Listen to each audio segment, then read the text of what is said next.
Howdy and welcome back to the workshop. In today's episode, I'm going to be working on the Beaudry number 11 power hammer. Now we're going to start off by fixing up an antique oiler just to make sure that the main bearing on this thing doesn't run dry because that would tear the hammer apart. But before we do that, let's thank today's sponsor. And today's episode is sponsored by NordVPN. A VPN is a virtual private network service that helps keep you separated and protected from the internet and the things that you're doing on the internet and the bad people who want to do bad things to you and your information on the internet. Now, a VPN does a variety of different things between keeping your information safe, making the internet and the internet people think that you're in a different place than you are, which means that, say, you want to watch a TV show that isn't on American Netflix, but just so happens to be on Italian Netflix. Well, good for you. You can go watch The Fresh Prince of Bel-Air over on Italian Netflix with just the click of a button. Nord also just so happens to be the fastest VPN on the market, tested against all of the other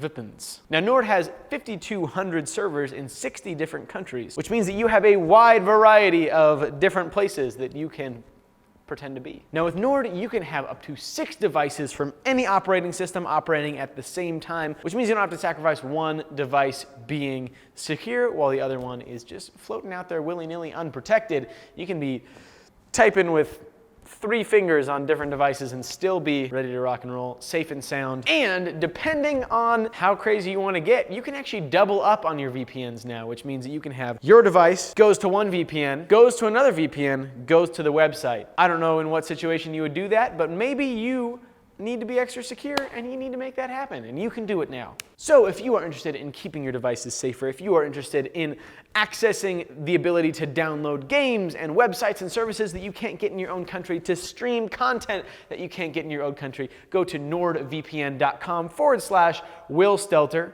for 2 years plus an additional 1 month and a huge discount. So make sure that you check out the link in the description downstairs here. With that, let's jump back on in to getting oily. Ooh, don't like that. So I was sent this oiler by my friend Juan over at Old Timey Tools. These are super old. These have been in use, I know, for at least 150 years, probably for longer than that. And the way that they work is that they've got a hole up here so you can fill up this whole glass reservoir full of oil. There's a hole down at the bottom of that brass stem that's inside there. And inside that stem, there is a needle that sits inside there, right down at the bottom. And you control how much oil you let through with this little toggle right here. This is the open position, and so it's pulling that needle up, which allows oil to flow through that bottom hole there, and you can make that more or less oil depending on how far down or up you have this adjustable little knobby thing right there.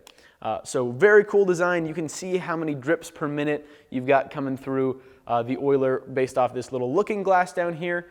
With that, let's go ahead and tear this thing apart and see if we need to do anything else to it apart from clean it up and make new gaskets for it. So it came with this galvanized pipe on here. We'll probably replace that with brass, because not only is it all kinds of clogged up and icky, but also I want it to look nice. We'll do it in brass. We'll get that. There we've got our needle in there. So this is the actual thing that is controlling it. And we've got a spring up top there. And that is what gives spring pressure to this cap right there. With the hand tool rescue mini wrench in hand, here we'll get this thing taken apart. So this is kind of funny. This knobby thing right there that puts pressure and gives kind of a positive audible click as you're turning the oiler around doesn't twist. So there's a flat spot on that threading there, and so this thing does not twist around at all. And so you've got to get that nut off of there without this guy twisting, and it comes up afterwards. Bam, bam, washer, oil hole cover, top cap with crusty broken cork gasket, bottom here, and this I believe comes apart as well. We'll hit it with a little kerosene. The kerosene will bust through that old grease and grime. Okay, there we go. So there's our bottom piece, and it's got some male threading on it for that looking glass area to thread onto. Let's see. Yep, another crusty, so this is a cork gasket. but it is very old and totally worn out. So working from the bottom up, we've got our glass bronze oiler piece cleaned up. We'll get our siding glass cleaned. Then we've got our bottom piece here. We'll get that all completely cleaned up. Now I'm using the steel brush because this is the inside of it, and I'm a little bit less worried about preserving the patina in here. And there's some gunk and stuff like that that I think is a little bit aggressive for the brass brush to try to take on. It's also pretty well soaked with kerosene, and so it's cutting through some of that grease as well as I'm doing this. All right, next piece is gonna be our big reservoir. All right, got our oiler cover, our oil hole cover cleaned. Oh, we gotta get this guy cleaned up.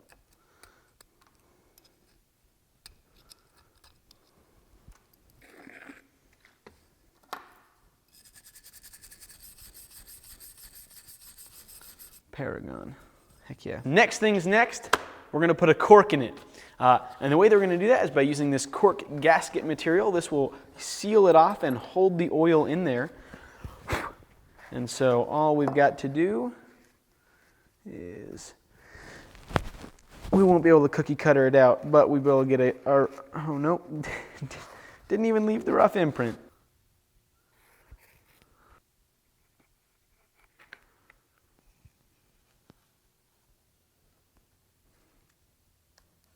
Alrighty, and there's our bottom gasket. So we can throw that sucker in here. All right, now we're ready to reassemble. Bottom piece with the gasket in. Looking glass oiler. Top gasket. Tighten that sucker down. Now the main glass. In there. Top bronze holder, oil cover, spacer. On top of that sits the nut, and then our needle. Oh yeah, that sounds good. All right, need to run to the store really quick and figure out what fittings I need to get from this piece right here into the machine. Let's go do it. Okay, so here's what I came up with. The intake hole on the main bearing of the hammer there is 1/4 inch, so we've got a 1/4 inch pipe nipple to come out there. From there, we'll go to a 45-degree elbow, and that'll help get the oiler away from the tension arm that comes out. From there, we'll throw on this 90-degree, then fits into a 1/2 inch, and the 1/2 inch is what goes onto the oiler itself. Now we'll throw it in the vise and get it all tightened down and in the right spots and whatnot. The last step before we throw it on the hammer, because I think it's going to be a little bit awkward to do it while it's up there, is going to be to fill this sucker up with oil. Some H&W Machine Repair spindle oil that I bought from my Bridgeport, but this is about 1,000 times more oil than I will ever need for that machine. So use some here. Oh yeah.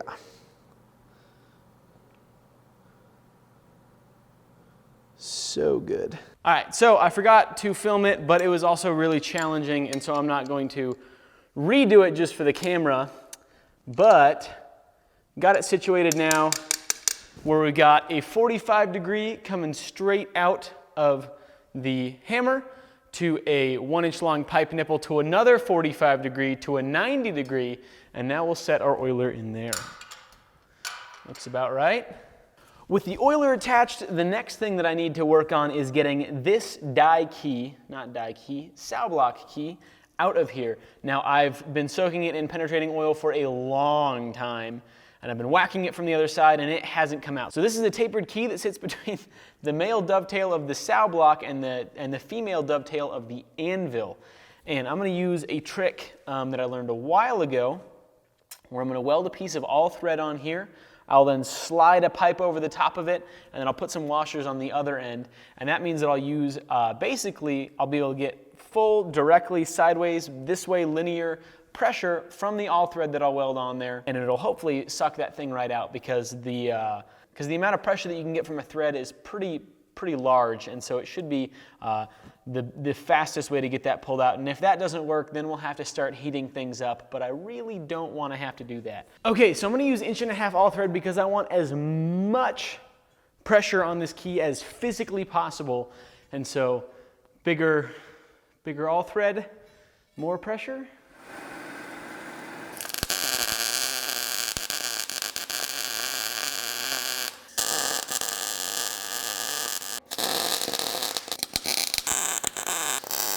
All right, so if you guys can imagine this and visualize it, we've got our threading here, which is now one piece with the key that we're trying to pull out. We've got the nut, and that's going to be what's putting pressure, trying to push it out this way, and we got it supported against the sow block and the anvil itself with a shim in there. So,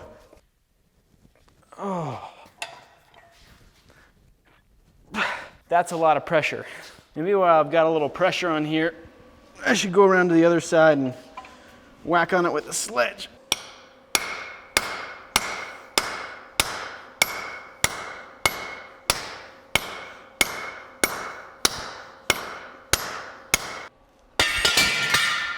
Son of a gun. Well, my welds broke off here.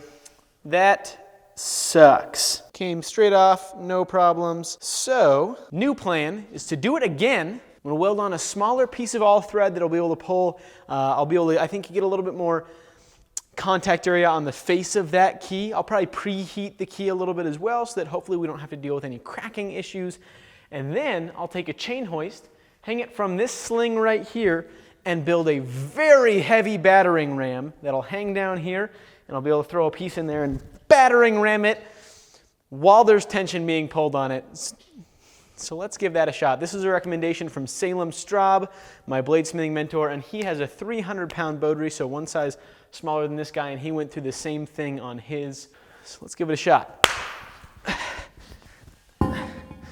We got 100 pounds of steel here, another 8 to 10 maybe right there. This is 4340. This will be our ramming face. I think I'm just gonna lay down some fat tacks right here.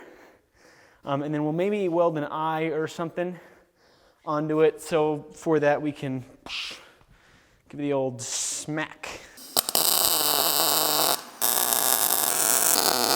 My extra chain hoist.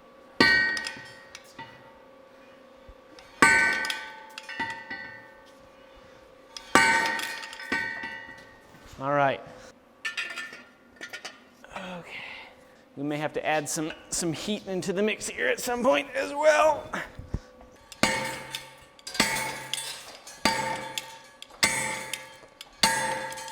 Did that just move, or was that just me? Please, for the love of all things, tell me that just moved. It did not just move.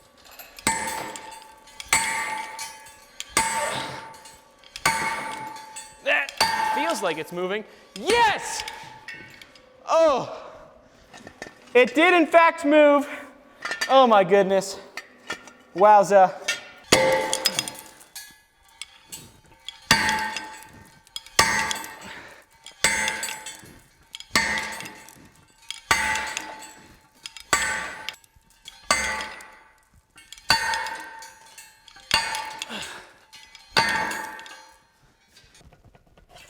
Oh, yeah! So the reason that that was important is you see the sow block, which is this piece, and the anvil, which is this piece, aren't quite lined up right now. They're off by about quarter inch or so, give or take. But we want to get those re-squared back up before I mill the dies to get them to the same spot.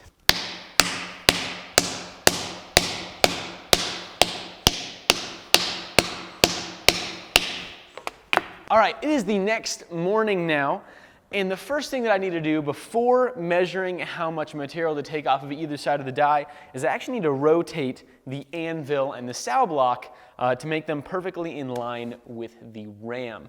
Because this piece is separate from the frame of the hammer, that means that it can be out of line, and right now it's just a couple degrees off. So I'm gonna throw a big old cheater bar in there, get it perfectly lined up.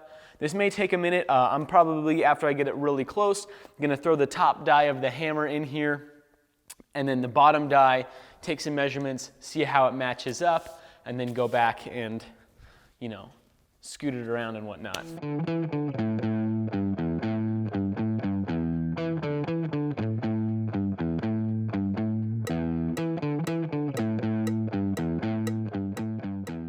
Okay, so what I've noticed after a little bit, the part of the die that's closer to the ram is 4 7/8 of an inch wide.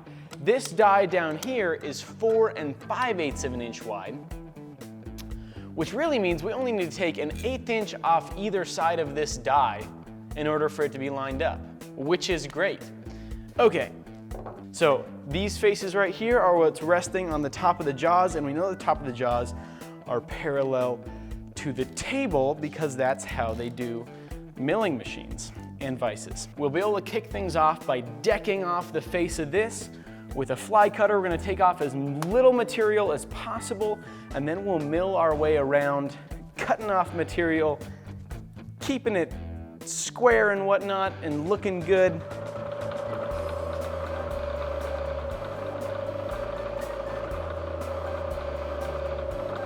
Hardened tool steel, baby!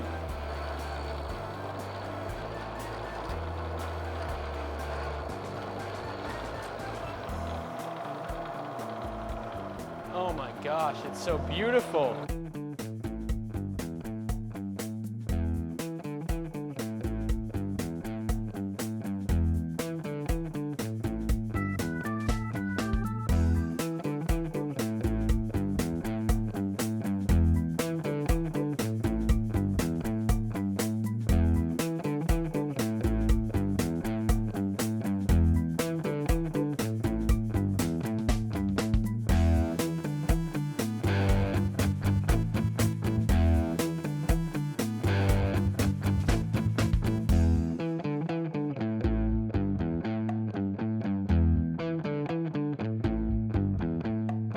Well, this looks absolutely fantastic. I frankly am a little bit surprised at how good it came out. I guess I did an okay job at getting the head all squared up because this thing cut awfully square. You can barely feel any of the differentiation marks between the different passes. And I'll clean this up with an orbital sander at like 220 grit or something like that just to get it super nice surface finish for when I start forging on it. The next step is to take some meat off the sides and get them down to a acceptable, I just want to get a surface carved on one side here on each of them just so that I can then flip it up on its side and mill those suckers flat.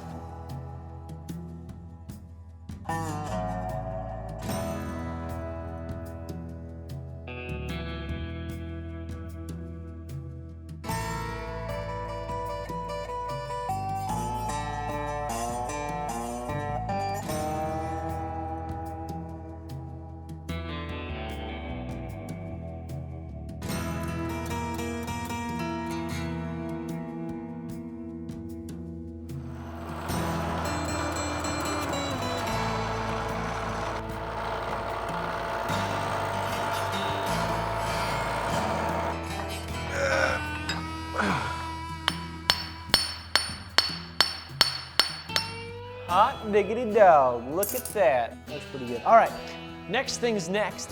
I'm gonna deck off this die and then flatten both sides just a hair. Hefty.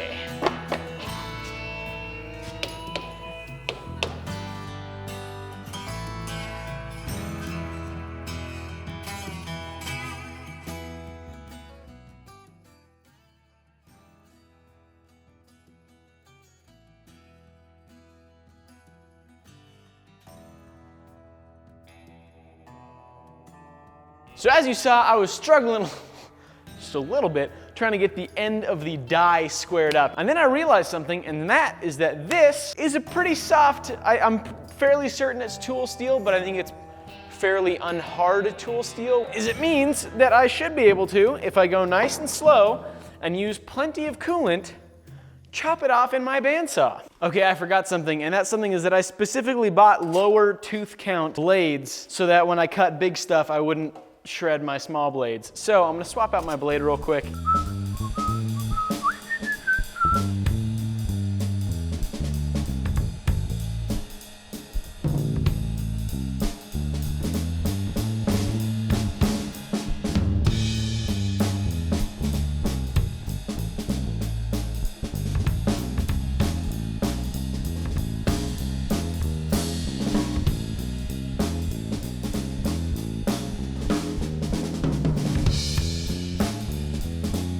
right, with both dies milled, I decided to do a test fit, and I realized that this guy is still 70 thousandths of an inch to width. And so we're going to de-width it with the de-widthenizer.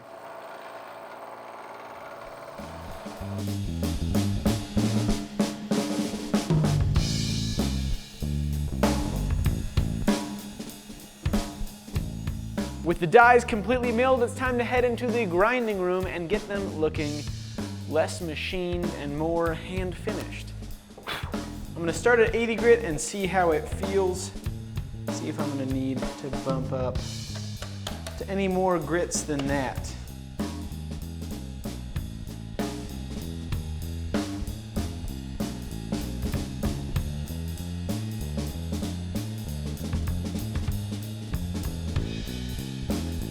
And now for the top die.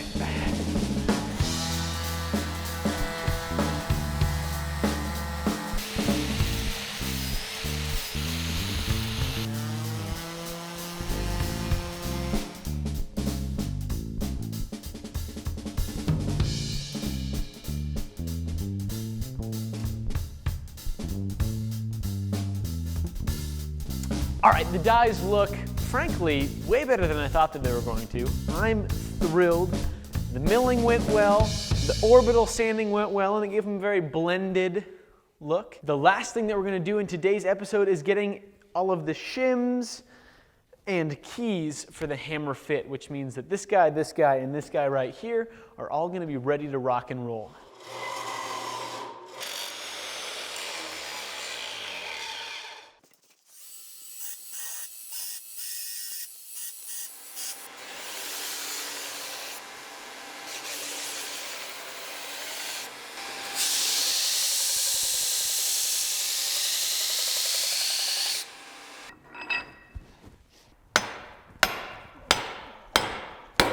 All right, so for those of you who are woefully unaware of the joys of dovetail key fitting, allow me to enlighten you. What we're doing here is possibly the most exciting process that you can do maybe ever. Man, it might even be more exciting than watching paint dry. You see, what we're trying to do is make sure that each side of this key here contacts as much as possible on either side of the dovetail. And we do that through the truly thrilling process of covering it in a layout fluid, driving it in, driving it back out, seeing where it's contacting, filing down those points, and then doing that for all of eternity because this goes so horrifically slowly.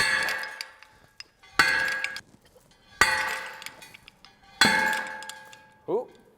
Well, I've been at this for just an unholy amount of time, way too long, but we're getting closer, it's getting better. We're probably at about maybe 40% contact along the length of the key. We're getting contact all the way down, which is a good thing. Still not perfect, but I talked to Kevin Willie about it. He is the patron saint of power hammers, and he let me know that this is probably okay for a die key this long. I don't really know enough about them to say, to make that call on my own, but he let me know that it'd probably be all right. So I'm going to get all of the blue off of here, and then I'm just going to lightly tippy tap it on in there. It's not going to be a full set yet. I'm going to do that after I get the hammer seated and get started on the next one.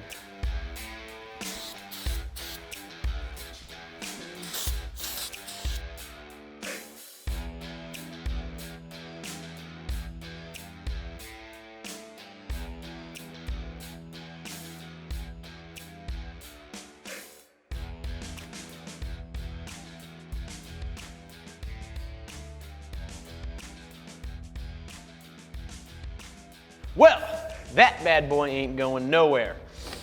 Couple of things before we end it. Number one, thank you guys for watching. I had a ton of fun filming this episode. Announcement number two, big thanks to NordVPN for sponsoring today's episode. Announcement number three, Pallet Jack Gang shirts are on the website. If you enjoy dropping large pieces of machinery off of pallet jacks, go pick one up. They're a good time. This thing is so unbelievably stupid close to being running, so stay tuned for the next couple episodes wherein hopefully we'll get these dies hitting some hot pieces of steel. Thank you guys so much for following along. I'll catch you on the next one. Goodbye.